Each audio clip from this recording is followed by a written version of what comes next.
Hello friends, the Ayurvedic mentor या YouTube चॅनलमध्ये आपलं स्वागत आहे. आपण लास्ट लेक्चरमध्ये क्रियाशारीचा पेपर 2 स्टार्ट केला. तर पेपर 2मध्ये आपण पहिल्यांदा धातूचं इंट्रोडक्शन बघितलं, धातुपोषण न्याय काय येतं, क्षीरदधी न्याय बघितला, केदारकुल्य न्याय बघितला, खलेकपोत न्याय बघितला. नंतर आपण केदारकुल्य न्यायामध्ये आपण याचे त्रिधा परिमाण बघितले. ठीक आहे, तर हे सर्व इम्पॉर्टंट टॉपिक येतं आणि हे इम्पॉर्टंट टॉपिकवर आपल्याला बेसिक अंडरस्टँडिंग म्हणजे धातू बनते कसा, काय बनते याची जी बेसिक अंडरस्टँडिंग आहे, धातूचं पोषण कसं होते, धातू बनते कसा, आहार रस काय आहे, रस रक्त मांस अस्थि मज्जा शुक्र, हे मेद अस्थि मज्जा शुक्र, हे धातू काय येतं ते सर्व तुम्हाला जनरल इंट्रोडक्शन माहीत असलं की तुम्हाला धातूमध्ये नाही का एक लिंक लागल, एक लिंक तुम्हाला लिंक बनण्यात एक हेल्प होईल. ठीक आहे, तर आता आपण या लेक्चरमध्ये आपण रस रक्त आणि मांस, रस रक्त मांस हे तिन्ही धातू आपण एकासोबत बघणार आहोत. तर थोडंसं लेक्चर लेंदी होऊ शकते, बट मी ट्राय करेल की एकदम शॉर्टमध्ये सिम्पलमध्ये तुम्हाला समजून सांगायचा.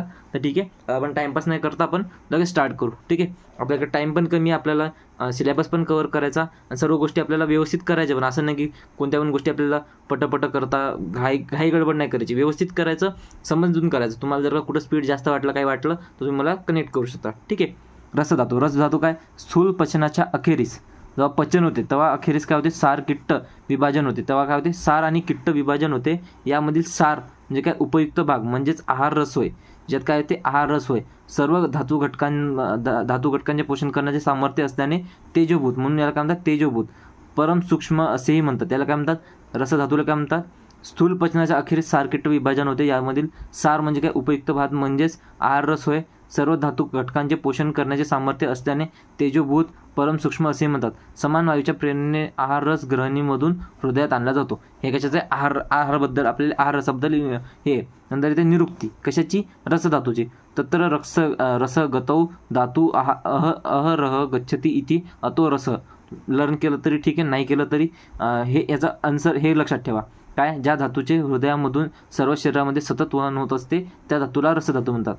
हे सिंपल आहे, लक्षात ठेवायचं. काय, ज्या धातूचे हृदयामधून सर्व शरीरामध्ये सतत वहन होत असते त्या धातूला काय म्हणतात, रसधातू म्हणतात. आता आहार रसाची काय कार्य येतं, आहार रसाची काय कार्य येतं, ठीक आहे.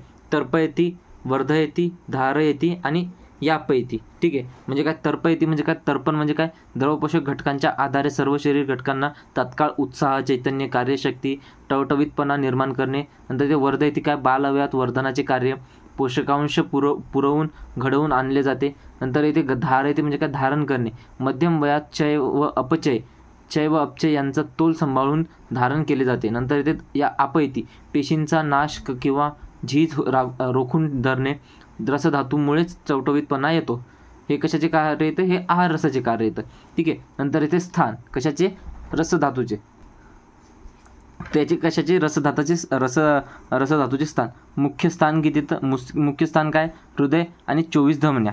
ठीक आहे, आपल्याला MCQ म्हणून येऊ शकते. आणि रसधातूवर आपल्याला LQ आलेला आहे, तर इम्पॉर्टंट आहे, आपल्याला पाठ करायचं. ठीक आहे, पाठ इन द सेन्स समजून घ्यायचं. रसधातूचे मुख्य स्थान काय, हृदय आणि 24 धमन्या. ठीक आहे, नंतर रसाची उत्पत्ती स्थान, प्रक्षेपण व परीक्षण स्थान. ठीक आहे, हृदय व हृदयातून निघणाऱ्या 30 धमन्या हे रस व स्त्रोताचे मूल स्थान आहे. हृदयातून निघणाऱ्या 30 धमन्या हे कशाचं स्थान आहे, रस व स्त्रोतसाचं स्थान आहे. ठीक आहे, नंतर इथे रसाचे विक्षेपण सर्व शरीरभर होत असल्याने संपूर्ण शरीर रसाचे स्थान आहे. याचे जे ट्रान्सफॉर्मेशन याचं सर्व शरीरात हे सर्क्युलेट होत राहते, म्हणून काय, पूर्ण शरीरच हे कशाचे स्थान आहे, रसाचे स्थान आहे. पण मुख्य स्थान काय, हृदय आणि त्याच्या 24 धमन्या. ठीक आहे, नंतर नेक्स्ट टॉपिक येतो याची पर्यायी नावं. तर काय, सौम्य धातू, स्निग्ध, शीत, गुरु इत्यादी गुणामुळे याला काय म्हणतात, सौम्य धातू म्हणतात. यामुळे काय होते, पचन, पोषण आणि वर्धन हे कार्य कोण घडवून आणते, रसधातू घडवून आणते. नंतर आहार प्रसाद म्हणजे काय, तो चांगला भाग आहे, अन्नापासून तयार होतो, म्हणून त्याला काय म्हणतात, आहार प्रसाद. धातुसार म्हणजे काय, सर्वच धातूंचे पोषकांश रसामध्ये आहेत. जे रसधातू आहे त्यामध्ये सर्वच धातूंचे पोषकांश येतं, म्हणून त्याला काय म्हणतात, धातुसार. ठीक आहे, रसात्मक ओज म्हणजे काय, 7ही धातूंचे पोषकांश एकवटलेले असतात म्हणजे एका जागेवर असतात, म्हणून त्याला काय म्हणतात, रसात्मक ओज म्हणतात. ठीक आहे, आहार तेज, अग्निसंभव, षड्रसासव हे त्याचे हे येतं, काय म्हणतात, पर्याय नाव येतं. नंतर अश्रुक म्हणजे काय, अश्रुक म्हणजे रक्त पोषणास जबाबदार. जे हे तर लक्षात ठेवायचं, जे पण धातू आपण बघणार आहोत तो धातूचं त्याचं पर्याय नाव काय असते, एक असते की जो समोरचा धातू आहे, समजा रक्त धातू आहे त्या रक्तधातूला पोषण करणारा एक अंश बस आपण त्रिधा परिमाण बघितलं. त्याच्यामध्ये आपण बघितलं 3 स्टेपमध्ये होते. तर तिसऱ्या स्टेजमध्ये पहिल्या याच्यातून दुसरा हे होते मूळ धातू बनते, नंतर मल बनते, आणि तिसऱ्या याच्यात काय होते, तिसऱ्या टप्प्यामध्ये काय होते, जे समोरचा धातू त्याचा पोषकांश बनते. ठीक आहे, त्या पोषकांश काय म्हणतात, तो कशाला असते, जे समोरचा धातू बनल या याच्यावर काय धातवाग्नीची प्रक्रिया होईल त्या स्त्रोतामध्ये, आणि त्याच्यावर समोरचा धातू बनल. ठीक आहे, तर म्हणून याला काय म्हणतात अश्रुकर. अश्रुक म्हणजे काय होते, रक्त. याच्या पोषणात जबाबदार असते. घन धातू आहे, मूल धातू आहे, परधातू आहे, आत्रेय, हे याचे काय पर्याय नाव येतं. हे तुम्हाला लक्षात ठेवायचे. थोडंसं वाचलं तुम्हाला समजून जाईल काय आहे ते. त्याचे संघटन, याचं संघटन काय, याच्यामध्ये कोणतं आहे, जलमहाभूत आहे. जलमहाभूत कशात, रसधातूमध्ये. ठीक आहे, जलमहाभूताचे आधिक्य आहे. रस हा आप्य असल्यामुळे सौम्य, आप्य असल्यामुळे काय सौम्य आहे. रसधातूचे स्वरूप बऱ्याच प्रमाणात कफदोषाची मिळते जुळते असते. कशाची, कफदोषाची मिळते जुळते. आता याचं त्रिधा परिणमन. ठीक आहे, इम्पॉर्टंट त्रिधा परिणमन तुम्हाला याच पॉईंटच्या अंतर्गत तुम्हाला जे पण धातू आला ते तुम्हाला याच पॉईंटच्या याच्यात लिहायचा, तुम्हाला व्यवस्थित मार्क भेटतील. रसपोषकांश काय होते, ह्या कोणात राहते, आहार रसामध्ये. आहार रसामध्ये काय असते, रस धातूला पोषक देणारा अंश म्हणून त्याला काय रसपोषकांश. रस व स्त्रोतासामध्ये काय होते, रसाग्नी धातूच्या प्रक्रियेमुळे काय होते, 3 गोष्टी बनतात. एक तर ते स्थायी पोष्यरस म्हणजे स्थायी किंवा पोष्यरस बनतो, आणि नंतर त्याची उपधातू काय तर स्तन्य आणि रज. नंतर ते रक्ताचा पोषकांश, रक्तासाठी पोषकांश बनते, आणि त्याचे 3 आणि त्याचे मल बनतात. मल 2 प्रकारचे राहतात, स्थूल मल आणि सूक्ष्म मल. स्थूल म्हणजे काय राहते, लार्ज, आणि सूक्ष्म म्हणजे काय म्हणजे स्मॉल, टायनी. ठीक आहे, तर जे स्थूल आहे, स्थूल मल काय कफ आहे, आणि सूक्ष्म मल काय क्लेद आहे. कशाचा, रसाचा. स्थूलमल कफ आहे आणि सूक्ष्ममल क्लेद आहे. तर हे तुम्हाला MCQच्या दृष्टीने महत्त्वाचं आहे. हे जे उपधातू येतं आणि मल येतं हे तुम्हाला MCQच्या दृष्टीने आपल्याला विचारलं जातं. तर आपण या सर्व गोष्टीवर लक्ष ठेवायचं. हे प्रत्येक धातूमध्ये येईल. ठीक आहे, प्रत्येक धातूचं आपल्याला तुम्ही एका चार्टवर पण लिहू शकता आणि इथं पण लक्षात ठेवू शकता. ठीक आहे, आणि इथे खलेक पोतन्यायाने. आता याचं जे हे होते पोषण होते, धातूचं पोषण होते ते कोणत्या न्यायाने होते, खलेक पोतन्यायाने. म्हणजे काय, आहार रसातील जे फक्त रस पोषकांश आहे तो स्वीकारला जातो. ठीक आहे, क्षीरदधी न्यायाने काय होते, आहार रसाचे धातूमध्ये रूपांतर होते. ठीक आहे, आता आपल्याला माहिती आहे की आपण जो क्षीरदधी न्याय आणि खलेकपोत न्याय आणि केदारकुले न्याय हे 3 न्याय येतं. तर हेच 3 न्याय आपल्याला येणार येतं. तर याच्यामध्ये कोणतं ते खलेकपोत न्यायाने काय होते आणि क्षीरदधी न्यायाने काय होते. आणि याचा परिणमन काल जो हे जे ट्रान्सफॉर्मेशन होते रसाचं रक्तामध्ये, तर याला टाईम काय लागते, याला म्हणतात परिणमन काल. तर परिणमन काल काय, अहोरात्र म्हणजे काय होते, 1 दिवस आणि 1 रात्र म्हणजे काय होतं 24 तास म्हणजे किंवा 1 दिवस. ठीक आहे, ते आपल्याला MCQसाठी. आणि याचं धातूप्रमाण काय राहते, 9 अंजली. तर हे आपल्याला माहीत पाहिजे. ठीक आहे, 9 अंजली हे आपल्याला MCQच्या दृष्टीने हे महत्त्वाचं आहे. म्हणून काय होते, साईड बाय साईड मी जे सांगते ज्यात तुमचं चॅप्टर प्रिपेअर होते, MCQ प्रिपेअर्ड होते तुमचं. म्हणजे तुम्हाला दुसरीकडे तुम्हाला काहीच वाचायची, एक्स्ट्रा तुम्हाला पुस्तक पण वाचायची गरज नाही. ठीक आहे, मी जसं सांगतो त्या पद्धतीने करा, व्यवस्थित अभ्यास करा. ठीक आहे, नंतर नेक्स्ट टॉपिक काय, नेक्स्ट टॉपिक येते धातूचे गुण. आता द्रवता, जलमहाभूत प्रधान असल्याने काय होते, द्रवानुसारी असल्याने गती हे कार्य घडवून आणते. काय ते, गती हे कार्य घडवून आणते. आता याचे सर्व जे गुण येतात हे काय येतं, कफाप्रमाणे सांगितले जातात. स्निग्ध, शीतळ, गुरु, श्लक्ष्ण, मंद, सांद्र, मृदू, मंद, पिश्चिल हे सर्व आपल्याला तुम्हाला गुण माहीत होतं. तर स्निग्ध म्हणजे काय, सर्व शरीरास ओलावा, मऊपणा, झीज रोखली जाते, त्यामुळे स्निग्ध गुण आहे. शीत काय होते, थंड, सर्व शरीराचे कार्यव्यापार अतिउत्तेजित होऊ न देता एक प्रकारची स्थिरता प्राप्त करून देणे. नंतर गुरुगुणामुळे काय, ते शरीराच्या वृद्धीस व वर्धनास उपयोगी पडणारा. श्लक्ष्ण म्हणून काय, म्हणजे बुळबुळीतपणा व चिकटपणा निर्माण करणारा. शरीरामधील अणुपरमाणूंचे संधान म्हणजे जोडणे, संधान म्हणजे सहयोग करण्यात हेल्प करते. नंतर ते मंद, सांद्र, मृदू, मंद, पिश्चिल. त्याचं वर्ण काय, श्वेत वर्ण आहे. दर्शन परीक्षेने व अनुमानप्रमाणे रसामध्ये श्वेत वर्ण स्पष्ट होतो. तर हे MCQच्या दृष्टीने पण इम्पॉर्टंट आहे. कशामुळं काय होते, तर हे सर्व गोष्टी छोट्या गोष्टी कसं होतात, जिथं आपल्याला डाऊट येते, की जिथं आपल्याला समजा अंदाज येतो की बाई इथं MCQ होऊ शकते, त्यावर फक्त थोडंसं लक्षात द्यायचं. जे पण कन्फ्युजिंग पार्ट येतं तिच्यातून आपल्याला श्लोक बनतात, किंवा डाटाबेस राहतात जे लर्निंगवाले राहतात तिथं MCQ बनण्याचे चान्सेस जास्त राहतात. ठीक आहे, नंतर येते उपधातू. तर आपण ऑलरेडी बघितलं, स्तन्यवर हे काय होतं, उपधातू रसापासून उत्पन्न होतात. आता धातूमल आपण हे बघितलं, स्थूलमल काय कफ आहे, सूक्ष्ममल काय क्लेद आहे. धातूचे कार्य काय, धारण करणे. धातूचे काय कार्य येतं, धारण करणे. कोणत्या रसधातूचे कार्य बघते, धारण करणे, आयुष्य टिकवून ठेवणे, शरीर, इंद्रिय, सत्व, आत्मा याचा सहयोग दीर्घकाळ टिकवून ठेवणे. रसाचे श्रेष्ठ किंवा विशिष्ट कर्म म्हणजे काय होते, प्रीणन. ते आपण हे सर्व धातूचे आपण सामान्य कार्य जे धातूचं इंट्रोडक्शन लास्ट लेक्चरमध्ये आपण बघितलं होतं. प्रीणन, जीवन, नंतर ते सर्व आपण तुम्ही बघितलं होतं. शुक्र धातूचं गर्भोत्पादन ते सर्व आपण बघितलेलं आहे. प्रीणनामुळे काय होते, शरीर व मनास अंतर्बाह्य तात्काळ तरतरीतपणा येते. कशामुळं? प्रीणनमुळं. प्रीणन म्हणजे काय? आप्यायन, ओलावा देणे, द्रव्यांश पुरवठा करणे. प्रीणनामुळे शरीर व मनास अंतर्बाह्य म्हणजे काय, आतून पण आणि बाहेरून पण काय होते, तात्काळ तरतरीतपणा येतो. आता रसधातूचे अन्य कार्य काय, तर रस तुष्टीम प्रीणनम रक्तपुष्टीम च करोती. तर हे तुम्ही पाठ करू शकता. कारण की आता लोक आपण जास्त कोणता श्लोक पाठ नाही केला, तर हा श्लोक म्हणजे छोटा आहे आणि तुम्ही लक्षात ठेवू शकता. ठीक आहे. कार्यामध्ये काही ना काही तर श्लोक टाका लागेल. ठीक आहे. तुष्टी म्हणजे काय, हा मानसिक भाव आहे. अन्न पाणी मिळाल्यावर क्षुधा तृष्णा नाहीची होणे, समाधान वाटते. आता समजा तुम्हाला खूप तहान लागली आणि तुम्ही पाणी पिलं तर का मनाला कशी शांतता भेटते, की तृप्ती होते. तर हे कशाचं काम आहे? रसाचं काम आहे. नंतर तर्पण म्हणजे काय, इच्छापूर्ती, तृप्ती. धारण म्हणजे काय, शोषण, मृत होणे. नंतर यापन हे काय, तर अन्य कार्य येतं. ठीक आहे. रसधातूचे अन्य कार्य येतं.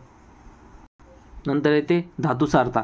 तर प्रत्येक धातूची आपल्याला धातुसारता पाहायची आहे, इम्पॉर्टंट आहे. तर पाठ करायचं. ह्या इथले श्लोक जेवढे होतात तेवढे पाठ करायचा प्रयत्न करा धातुसारतेचा.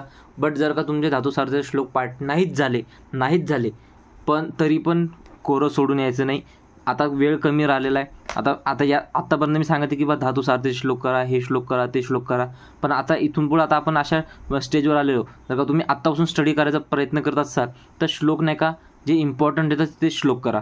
धातुसारते श्लोक कसे क्लिष्ट श्लोक येतं, जे तिच्यातलं काय करायचं, सोपे श्लोक पाठ करायचे. किंवा तुम्हाला एक जे क्वेश्चन प्रिपेअर करसाल त्या क्वेश्चनमध्ये तुम्हाला मिनिमम 1 ते 2 श्लोक तरी असले पाहिजे. आणि नंतर आता विषय कसा आहे, आता टाईम कमी उरलेला आहे. मी रायटिंगची पेपर सॉल्वची प्रॅक्टिस घेणार हो, तर जे इम्पॉर्टंट आहे त्याच्यात मी तुम्हाला सांगण्याचा प्रयत्न करीलच. ठीक आहे. पण तरी पण तुम्ही नाही का बघा, सॉल्व करा. तुम्ही स्वतः पण क्वेश्चन पेपर जे आपले 3 प्रिव्हियस इयरचे क्वेश्चन पेपर दिलेले तर मी ते सॉल्व करा. प्रत्येक सिरीज मी प्लेलिस्ट बनवेले, प्लेलिस्ट बघा, त्याच्यावरून तुम्हाला इम्पॉर्टंट क्वेश्चन काढा. प्रत्येक सब्जेक्टचा प्रिपरेशन कशी करायची. आता मी टॉपिक तर शिकवते, सिलेबस तर कव्हर करते, पण त्याच्यातून तुम्हाला आउटपुट काढता येते का, तुमचे क्वेश्चन सॉल्व होत आहेत का, कंटेंटमध्ये तुम्हाला काही प्रॉब्लेम येते का, डाऊट येतात का, ते क्वेश्चन सॉल्व करा. आता तुमचा अष्टांग मी सिलेबस कंप्लीट होऊन 2 ते 3 दिवस झालेले. तर आता तुम्ही नाही का अष्टांग सिलेबस कंप्लीट झालं तर तुमचं काम बनते की तुम्ही अष्टांग जे मी इम्पॉर्टंट क्वेश्चन सांगितलेले, तर जे हे सांगितलेले काय म्हणतात, जे प्रिव्हियस इयरचे प्रश्न सांगितले ते सॉल्व करणं तुमचं काम बनते, की तुम्ही सॉल्व करून पाहायला पाहिजेत, लिहायला पाहिजेत. तुम्ही ग्रुपवर पण टाकू शकता की सर काही चेंजेस वाटतात का, तुम्हाला काही वाटतात का, की अजून काही सजेशन आहे का. मला पर्सनल विचारू शकता ग्रुपवर, नाही आवडत तुम्हाला तर विचारा ना तुम्ही, काही ना काही गोष्टी करा. आता तुम्ही, कारण की जर का तुम्ही विषय काय होते, तुम्ही जर का मला विचारणार ना किंवा तुमचे डाऊट विचारणार ना, तर मला थोडी करणार की तुमचं व्यवस्थित चालू आहे का नाही. ठीक आहे. आता सॉल्व करणं चालू करा. एक दिवस कमी राहिलेले तर आता थोडं एनर्जी आहे ना, थोडंसं मोटिवेशन वाढवा, थोडंसं अजून एनर्जी टाका. सर्व कामं करतात तर सर्व अजून फोकस वाढवा तुमचा. जेवढं होते तेवढं घाबरू नका, काही काळजी नका करू. आपल्याकडे टाईम आहे, व्यवस्थित टाईम आहे. आता आपण अभ्यास करू. ठीक आहे. धातुसारता याचं एक्सप्लेनेशन तुम्ही आलं पाहिजे. ठीक आहे. त्वकसार म्हणजे काय, रससार. आता हे श्लोक मी वाचत बसत नाही, आपल्याकडे टाईम तुम्ही वाचू शकता, लिहिलेला आहे, नोट्स अवेलेबल येतात. ठीक आहे. उत्तम सारथीमध्ये त्वचा स्निग्ध, श्लक्ष्ण, ताजीतवानी व मृदू असते. तसेच त्वचेवरील केस मऊ, अल्प, गंभीर असतात. त्वचा सुकुमार व तेजस्वी असते. उत्तम रससारता असल्यास रसधातूचे प्रीणन हे कार्य उत्तम असल्याने दिवसभराच्या कामानंतर देखील मनुष्याची त्वचा ही काय असते, ताजीतवानी दिसते. त्वचेवरील केस राठ असणे, हेअर रिमूव्हरचा वापर विशेष करून मुलींना करावा लागणे. मुलींमध्ये ओठावरील लव राठ असणे हे काय रससारतेचे लक्षण आहे. ठीक आहे. आता हे शॉर्टकटमध्ये सांगितलं, पण हे जे धातुसार्थ आहे हे तुम्हाला श्लोक पाठ करून तुम्ही एक्सप्लेन करू शकता. ठीक आहे. तर धातुसार्थ तुम्हाला विचारला कशाला, LQ विचारला का SQ विचारला, तर त्याच्यानुसार तुम्हाला कंटेंट ॲड करता आला पाहिजे. ठीक आहे. तर म्हणून नाही का सारता नाही का तुम्ही थोडं बुकमधून पण रेफर करा. बुकमध्ये पण काय फक्त रीड करा. ठीक आहे. लक्षात पाठ करायचा प्रयत्न नका करू, लक्षात ठेवायचा प्रयत्न करा. ठीक आहे. नंतर ते रसवृद्धी. आता प्रत्येक धातूचे सारता आणि क्षयवृद्धी हे श्लोक इम्पॉर्टंट येतं. हे मी आधी पण सांगितलं येतं. पेपर 1मध्ये दोषाचे सर्व इम्पॉर्टंट येतं. आणि हे नाही का मी हिच्यामध्ये पण सांगितलेलं आहे, जेव्हा मी अष्टांग हृदयाचं शिकवत होतो तेव्हा पण हे श्लोक तिथं आलेले येतं. तर मी तिथं पण श्लोक सांगितले होते की सारथीचे नाही आले, पण कशाचे आले, क्षयवृद्धीचे आले. तर मी तिथं सांगितलेलं आहे, पूर्ण अध्यायामध्ये सांगितलेलं की हे इम्पॉर्टंट येतं, तिथं करा. तर तुम्ही जर का तिथं केले असेल तर वेल अँड गुड, नसतील केले तर आता करायला पाहिजे तुम्ही, पण होत असेल तर करा, नसेल होत तर लोड घेऊ नका, चालू द्या. आता काय ॲडजस्ट करू, आता इतकं काय रसो अपि श्लेष्मवत म्हणजे काय, रस काय, रस ह्या कफाप्रमाणे राहतो, याचे गुण काय राहतात, कफाप्रमाणे राहतात. रसो अतिवृद्ध हृदय उत्क्लेदम प्रसेकपच आपदयती. उत्क्लेद म्हणजे काय, हृदय प्रदेशी मळमळ. प्रसेक म्हणजे काय, अधिक प्रमाणात तोंडात पाणी सुटणे, लाळ सुटणे. ठीक आहे. आता हे तुम्ही एक्सप्लेनेशन तुम्हाला मी ऑलरेडी सांगितलेलं आहे किंवा तुम्ही बघू शकता, हे माहिती आहे. एवढं तुम्ही आता हे फक्त जे इम्पॉर्टंट पॉईंट आहे ते मी समजून सांगितलेलं आहे. ठीक आहे. तुम्हाला असं वाटू शकते कमी जास्त आहे, तुम्हाला माहिती आहे एक्सप्लेन कसं करायचं. रसे रौक्षम श्रम श्लोषो शोषो ग्लानी शब्द असहिष्णुता रसक्षय हृत पीडा कंपशून्यता तृष्णाच्या. म्हणजे काय, रौक्ष म्हणजे काय, वृक्षता कोरडेपणा. श्रम म्हणजे काय, थकवा. पीडा म्हणजे काय, हृदप्रदेशी पीडा म्हणजे वेदना होतील, छातीत चमकणे. शोष म्हणजे काय, तोंडाला कोरड पडणे, शरीरामधील पाणी कमी झाल्याचे सूचित करतात. नंतर ते ग्लानी काय, झापड येणे, गुंगी येणे, मनाचे इंद्रियाचे प्रीणन कमी झाल्याने त्याची कार्यक्षमता उणावते. असहिष्णू म्हणजे काय, इंद्रियाची कार्यक्षमता उणावल्याने शब्द सहन होत नाहीत. ठीक आहे. ते काय, रसक्षय झाल्याचे काय लक्षण येतं ते येतं. नंतर अजून इथे कंब म्हणजे काय, हातपाय लटलट कापतात. शून्यता म्हणजे काय, हृदयातच नव्हे तर सर्व शरीरात शून्यता म्हणजे प्राण नसल्यासारखे जाणवते. ठीक आहे. म्हणजे आपण एकदम विकनेस जाणवते. हे सर्व कशाचे येतं, रसक्षयाचे लक्षण येतं. ठीक आहे. तर आता रसधातू आपण बघितला. रसधातूमध्ये स्टार्टिंगचं जे पॉईंट बघितले ते इम्पॉर्टंट होतं, किंवा त्याचे अंजली प्रमाण काय, धातू काय, त्याचा परिमाण काय येतं. तर ते जे इम्पॉर्टंट टॉपिक येतं, पर्याय नावं काय येतं, तर हे महत्त्वाचं येतं. त्याच्यात तुम्ही लक्षात ठेवा काय सार्था, हे तर इम्पॉर्टंट आहेच, पण तुम्हाला ते तिच्यात पॅटर्न लक्षात ठेवा, त्याच्यात कसं आहे काय आहे तर ते तुम्ही इझिली लक्षात ठेवू शकता. त्याच्यात तुम्हाला इझिली तुम्ही कंटेंट ॲड करू शकता. ठीक आहे. बाकी सार्था, क्षयवृद्धी, आता विषय कसा, आता हा टॉपिक तर आपण बघितला, त्याच्यावर आपल्याला SQ पण विचारू शकतात, LQ पण विचारू शकतात. LQ विचारलं तर ते 2-3 टॉपिक मिळून करतील. बा कार्य सांगा, गुण सांगा, धातूचा अर्थ सांगा, किंवा बा त्याचे मन जर कालं तर फक्त बा रसधातूची सार्था एक्सप्लेन करा, हा SQ टाकू शकतात. आता हा SQ टाकला तर तुम्हाला एक्सप्लेन करता आलं पाहिजेत ना. ठीक आहे. त्याच्यासाठी तुम्हाला माहिती पाहिजेत. ठीक आहे. आता इथे नेक्स्ट टॉपिक काय, ते रक्तधातू. ठीक आहे. रसधातू बघितला. आता रक्तधातू. रक्ताचे काय, जिवंत ठेवणे श्रेष्ठ कर्म सांगितले जातं. आपण प्रत्येकाचे श्रेष्ठ कर्म आपण ऑलरेडी सांगितले जातं. रक्तदान म्हणजे काय, रक्तदान इज इक्वल टू जीवनदान. रक्तदान हे सर्वश्रेष्ठ दान मानले आहे. रसाप्रमाणेच द्रव स्वरूपाचा परंतु लाल रंगाचा रक्तवर्णी सर्व देहाला व्यापणारा आहे. सातत्याने परिभ्रमित होत असलेला हा धातू आहे. हे ट्रान्सफर होत राहतो, सर्क्युलेट होत राहतो. ठीक आहे. निरुक्ती काय, रजरंजने रजती ती रक्तम. निरुक्ती इझी हे तुम्ही हे पाठ करू शकता. ठीक आहे. पर्याय नाव काय, शोणित, लोहित, किंवा याला काय म्हणतात, रोहिणी सुद्धा म्हणतात. नंतर अश्रूक, याचे पर्याय नाव काय तर अश्रूक म्हणजे काय, अस्त्र शरीराबाहेर टाकून दिला जात नाही, रक्षण केले जाते असं याचा असा पदार्थ होते. नंतर त्याचे काय होते, ज्याचे अहोरात्र विक्षेपण होते म्हणजे काय होते, अश्रू. रुधिरम म्हणजे काय, ज्या घटकास थांबवली जाते. नंतर क्षतज काय, जखम झाल्यानंतर त्यातून बाहेर पडणारा घटक म्हणजे त्याला काय म्हणतात, क्षतज. प्राणत म्हणजे काय, रक्ताचे प्राणावलंबन. जीवशोणित म्हणजे काय, जीवशोणित. तम अग्नीय तेजोभाव. नंतर ते रसोद्भव, रसापासून उत्पन्न घटक. मांसकारी म्हणजे मांसास उत्पन्न करणारा घटक विशिष्ट, म्हणजे ज्याच्यात मांस धातासाठी. नेस धातू कोणता आहे, रसरक्त मांस धाता जे पोषण देणारा अंश आहे ते कशातून बनते, ते रसधातूमधून बनते. ठीक आहे. जे स्थान काय तर रसरक्त संवहन, संपूर्ण शरीर हे रक्ताचे प्रमुख स्थान आहे. शोणित व धमन्या, रक्त व शिरा, रक्त व स्त्रोतस, रक्तधराकला, रक्ताशय, यकृत, प्लीहा, हे सर्व काय तर याचे स्थान येतं. ते स्थानवर आपल्याला MCQ पण विचारू शकतात आणि इम्पॉर्टंट आहे स्थानवर. ठीक आहे. ते लक्षात ठेवा. याच्यात नाही का टॉपिक नाही का समजून घ्यायचा. मी पॉईंट वाईज सांगितलेले, पॉईंट वाईज लिहिलेले नोट्स प्रोव्हाइड केलेले आहेत. आता याच्यात मी तुम्हाला एक्स्ट्रा काही सांगू शकत नाही. मी फक्त इम्पॉर्टंट काय आहे, कसं करायला पाहिजे, एक पॅटर्न सांगते आणि मी तुमचं फक्त एक सिलेबस कंप्लीट करायच्या मानाने मी तुम्हाला शिकवते. एका मी शिकवायच्या हिशोबाने नाही शिकवते की समजून सांगाल हे तर एक्सप्लेन नका करू. ठीक आहे. स्वरूप संघटन म्हणजे मी फक्त नोट्स एक्सप्लेन करते तुम्हाला. स्वरूप काय, पृथ्वीमुळे विस्त्रता, आपमुळे द्रवता, तेजामुळे रक्तवर्ण व उष्णता, राग, वायूमुळे संवाहन होताना जाणवणारी स्पंदमानता, तर आकाशामुळे लघुता प्राप्त होते. जल व तेज महाभूताचे आधिक्य. कशाचे, जल व महाभूताचे आधिक्य. रसधातूत कोणते बघितले होते आपण, रसधातूत जलाचे आधिक्य. याच्यात काय, जल व तेजाचे आधिक्य. तर हे पाठ करायचे. तीर्था परिमाणम काय, रक्तपोषक अंशावर रक्त व स्रोतसामध्ये रक्ताग्नी. आधी काय होतं, रसव स्रोतसमध्ये रसाग्नी. त्या याचे काय ते स्थायी पोष्य रक्त बनते. उपधातू काय तर शिराखंडरा. मासाचा पोषक अंश बनते. मल काय तर स्थूलमल पित्त आहे, सूक्ष्ममल क्लेद आहे. ठीक आहे. त्याच्यात पण सूक्ष्ममल क्लेद होता. या स्थूलमल काय पित्त, त्याच्यात काय होता, कफ होता. तर हे ॲनालिसिस करा. नंतर परिणाम काय, चरकनुसार 2 दिवस आणि सुश्रुतनुसार 5 दिवस. तर हे पण इम्पॉर्टंट आहे. धातू प्रकार काय तर पोषक आणि पोष्य. तर वातशोणित रक्त काय, वात व शिरांमधून वाहणारे व प्रस्पंदन, पुरण इत्यादी कार्य. पित्तशोणित रक्ताद्वारे करते भ्राजिष्णुता म्हणजे शरीर कांती, अग्निदीपन इत्यादी कार्य पार पाडतात. तर कफशोणित जे रक्त येतं त्यामध्ये काय ते सर्वांगातील स्नेह, संधी, स्थिरता, बल या गोष्टी पार पाडल्या जातात. नंतर इथे धातूचे गुण. रक्ताचे रक्तवर्ण गडद, रक्ताचे रक्तवर्ण काय गडद आहे. नंतर काय इंद्रगोप, वीरबाहुटीप्रमाणे गडद. अलक्तरस म्हणजे काय काळसर लाल. गुंजाफल तप्त सुवर्णाप्रमाणे दिसतं. पदम कमळाप्रमाणे दिसतो. याचा उपधातू काय शिराखंडरा. अंजली प्रमाण काय याचं 8 अंजली, त्याचं काय होतं 9 अंजली. आता हे बघा तुम्ही ऑब्झर्व करा.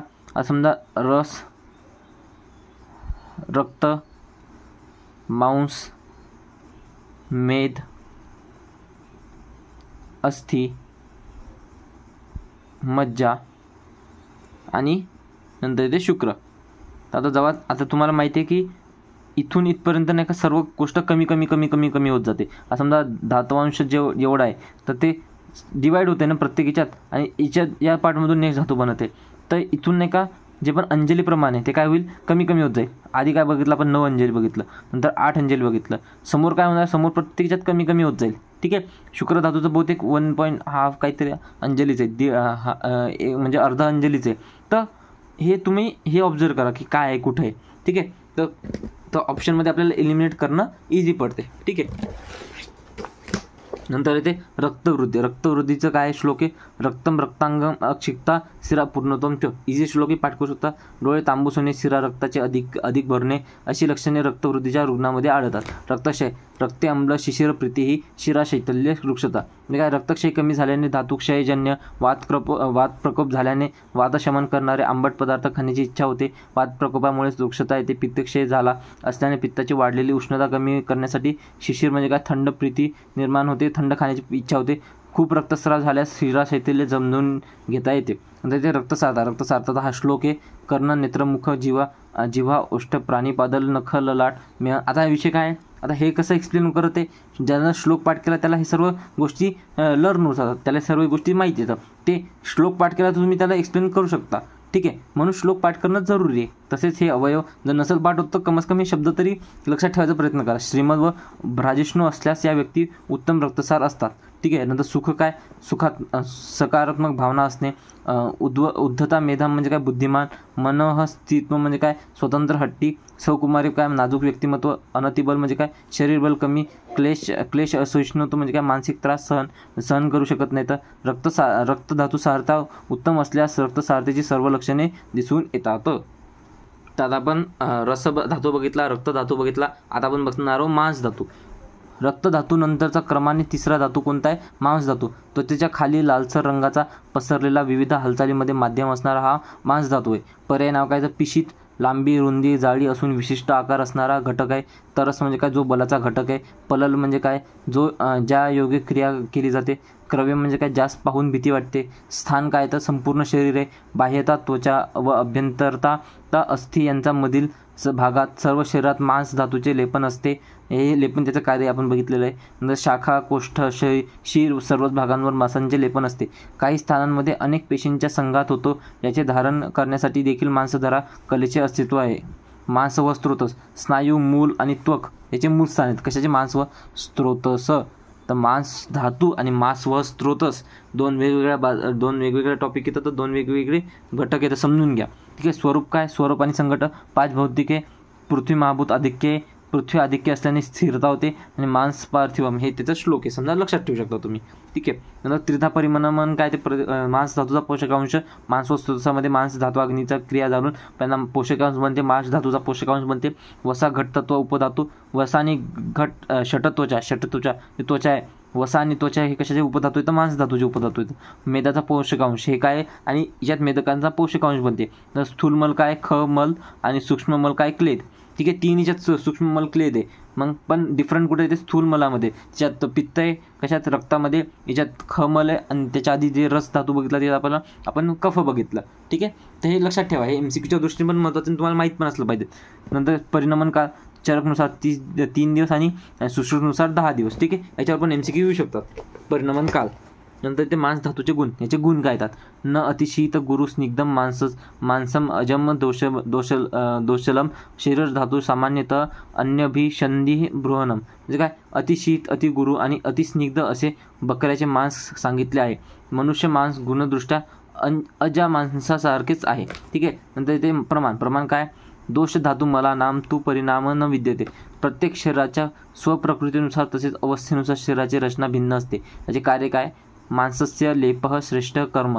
शरीर पुष्टी करणे म्हणजे लेपन करणे, शरीर टिकवून ठेवणे धातूंचे सामान्य कार्य आहे. धारणाचे हे कार्य मांस धातू लेपनाद्वारे करतो. बल म्हणजे काय? ते क्रिया सामर्थ्य देणे. मांस धातू जेवढा स्थिर सुगठित असेल तेवढे बल चांगले राहून भार वाहन होते, कर्मसामर्थ्य उत्पन्न होते.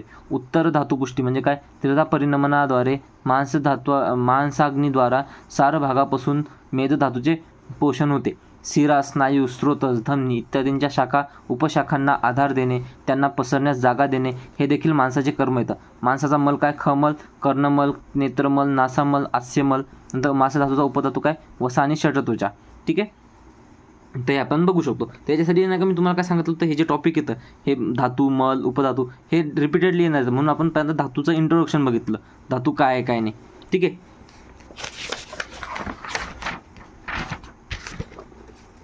नंतर ते नेक्स्ट टॉपिक येते मांसवृद्धी.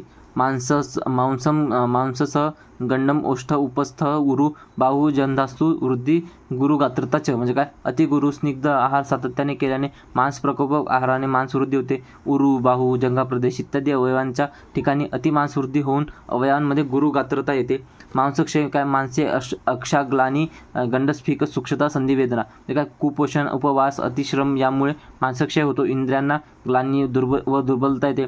गलस, फीक प्रदेश या ठिकाणी कोरडेपणा, शुष्कता येते. सांध्याच्या ठिकाणी वेदना कमी होऊन शरीराची ताकद कमी होते. ठीक आहे. मांससारता शंख, ललाट, कृकाटिका, अक्षिगंड, हनु, ग्रीवा, स्कंद, उदर, कक्ष, वक्षः, प्राणी पादसंधय, गुरुस्थिर मांस उपचिता, मांससारनाम. नंतर सारता क्षमा धृतिम अलोक्यम वित्तम विद्या सुखम आर्जवम आरोग्यम बलम आयुः च दीर्घम आचष्टे. मांस धातू जर शुद्धतर गुणांनी युक्त व अधिक प्रमाणात असेल, अविकृत स्वरूपात उपचित स्थिर असेल तर मांससार युक्त शरीर असे म्हणता येते. नंतर मांसाचा उपचय पुष्टता, संघटन, शंख, ललाट, कृकाटिका, गंड, पानिपात, संधय इत्यादी अवयवांमध्ये दिसून येतो. या व्यक्तींमध्ये मानसिक गुणांची देखील संपन्नता दिसते. ठीक आहे. हा काय आहे? हा आहे मांसार्थेचं लक्षण. ठीक आहे. मांसार्थीची लक्षणे. ठीक आहे. तर आता आपण रस, रक्त आणि मांस धातू बघितला.